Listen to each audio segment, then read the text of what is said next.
here. We are in Basket Tower. I wanted to do a little base update, but actually this episode I'm going to be working on an iron golem farm. Turns out that all my projects require a bunch of iron, and I keep on running out. So this is one quick tip. If you're trying to get a bunch of wood, if you plant the pine tree saplings, or I guess the what are these saplings? Pine tree, whatever they're called. Plant them in a 2x2. They grow really big, and you actually get quite a bit. They're kind of like jungle trees, but then you end up getting actually a lot of saplings. So then you don't run out like you do with jungle trees. The reason why I needed all this wood is because I was working on my storage room. These are all, they're spaced out against the wall here, so I should be able to do an item sorter. This is sort of the rough sketch of the space it's going to take up. So the items, this is going to be filled up with a whole bunch of hoppers and comparators and all sorts of stuff. So that all takes iron. And then I wanted to build a ender at some point that takes iron. And then I wanted to build something else. I can't remember what it is now, but that takes iron. So everything takes iron.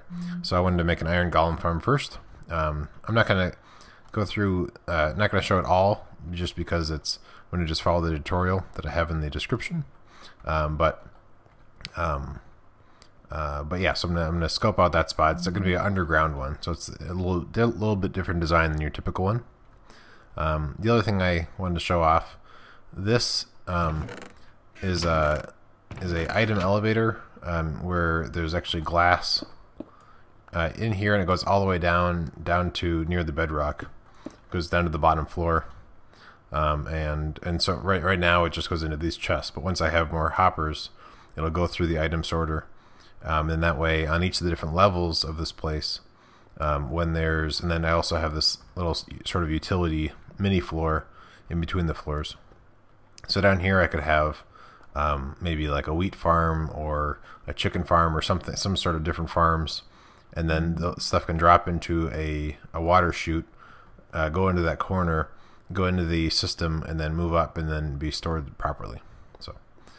So I have all that going, and then the other thing I have are some, I still have to finish them up a little bit, but I have, in case I don't want to circle around the middle stairs, this ladder goes all the way down to the bottom, and then there's two different chutes. There's this one which goes halfway down, and then this one goes all the way down to the bottom, nearly the bottom. This is the basically the bottom level, and this is I'll link the thing down below too in the description for the thing I use for this. But there's a dispenser or a dropper, puts it into here, and then there's ice and two fences, and then it moves it all the way up through this glass, shoots it all the way up, so that way you don't have to have the droppers going all the way up. And then down here I have, this is where the beacon is going to be eventually, in the middle there. And then here's my branch mine that I've been, oh, a slime chunk, awesome. I do have my looting sword. Small tangent. Apparently I'm in a slime chunk over here. Anyway, so this episode I wanted to scout out a place in the desert for an iron golem farm. That's one where you just need two air shafts going up to the surface, as opposed to some of the other designs you need a lot more. So I'm going to link it down below, and I'll show a little bit of it maybe, but I'm mainly just going to follow the tutorial, so it's not, you don't really need to see the whole thing. So I will catch you guys once I hop in the boat and I thought I heard another slime. Anyway, once I hop in the boat and head and scope out a good spot. Alrighty, I've made quite a bit of progress on the iron golem farm. I wanted to start here. To get the villagers over there, my first plan was, first I built the thing, and I was going to get the villagers in there, and I was going to just cure some zombies in the area, but there weren't any villager zombies around to find, so I had to actually cart them all the way from my zombie spawner, my base, using this rail system that I still have set up. And then so we'll go ahead and head down there, and it's actually not too far away. I made it southeast of my base in the middle of the ocean. And it's right on the border of our 2000 max that we've set for ourselves. So that way it's less likely to interfere with somebody else's stuff. So go ahead and head down there. I built another portal. So if anybody watching my video is on the server and they're trying to find it to AFK there for a while, you just go through my portal and then you keep on going. This rail won't be here forever. I'll probably take that out, but I'll pretty up this kind of unsafe stairs a little bit. So then in here, this is the first deck. This design that's linked down in the description, like I said, is a 2-layer system.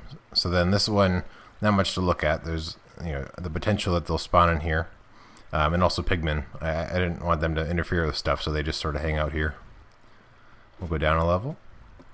So this is the room. This is my cameraman. I've been having just AFK here to collect up iron and poppies. So there's I think what 10 or 15, or I forget how many. I think 15 villagers that stay inside over there. And then these doors over here and over here, so I just had to get 2 of them in there, and then they bred up. A iron golem has a chance of spawning here or up there, and then they fall through into that hole in the middle. So let's go ahead and head down. And then what they do is they spawn, or they fall through here. I left this one gap here, so that way if zombie pigmen do end up in there, then they will end up swimming in the lava, and then the flow is over there, so they'll just drop in and they'll end up being down here. Because I had problems where zombie pigmen would actually hang out in the lava and prevent the iron golems from falling in. Anyway, so the iron golems are 3 blocks high, so they stand and their heads are in here, and they burn up and die. And then all these hoppers pick up their stuff and then carry it all the way over here into an item elevator, which sends it up over to those chests that we saw up there. And then eventually I'm going to actually rig up this just so there's some food. Oh, I guess my hopper's full. Oh well. So that way I can have some food over here while I'm AFKing. But actually, it turns out I thought you actually burned up more food when you AFK, but my cameraman has been sitting here pretty steadily, and he actually hasn't really had eaten in a long time. So I guess just standing there not moving at all doesn't really use up any hunger. Let me head up to the access over here. So if we come over here, we can actually pop into that room. If you go down there, it's hard to get on that ladder, so I'm not going to go down to the very bottom layer. But so then they sort of spawn in here, and then go down. I guess this layer is not very interesting. Let me try and get down. I'll get down a little bit, and then I'll show you. So there's these doors. There's I think 5 in each direction, and then they're facing the middle here, which goes all the way up to the surface. Same with the other side. And then that makes it so that these doors are treated as part of the village. And then, yeah, same on that side. That opening there, I had a problem actually with, there's a mine shaft that I built this on top of unknowingly. And so there's a bunch of lag, I think, caused by a whole bunch of zombies that would spawn and then try to get to the villagers but couldn't. And so I had to actually clear those out. And this actually links directly up to the mine shaft. So I lit up most of it, but just in case they might path around, try and get through here, and then they end up falling into here. And then they probably will die, although I guess there's a chance that they might just fall through and hang out in the basement. But I guess I haven't run into any zombies sitting down there, so it must be working okay. So then these are the villagers over here. There's water currents on either side just to kind of keep them from glitching into walls and stuff. But otherwise, it's a pretty simple design. This and then this go all the way up to the surface, and I still need to pretty up the top a little bit. The video it actually talks about this is the kind of the tricky part. I have to. There we go. Okay. The video actually talks about using ice to make it look nicer in the ocean part. But I had to still gather up some ice for that. So I'll go ahead and head all the way up just so you can see what little tiny bit is up here. So right now I just have a dirt pillar over there. And on the overview it's pretty minimal. But eventually I might change that to be ice like they had, just so it's even less stuff. But so we're kind of in the middle of the ocean. There's a zombie spawner I found over there. that I could use at some point maybe, but probably not. But yeah, anyway, so as a result of this, and then some extra effort in caving and some restraint of building more hoppers, I actually have enough now for a full beacon. So I think in the next episode, if I can get some people to team up with me, then I think I will work on killing the wither, so I can set up my beacon. Because I have right now I'm using actually the diamonds and emeralds and other stuff for the beacon base, but so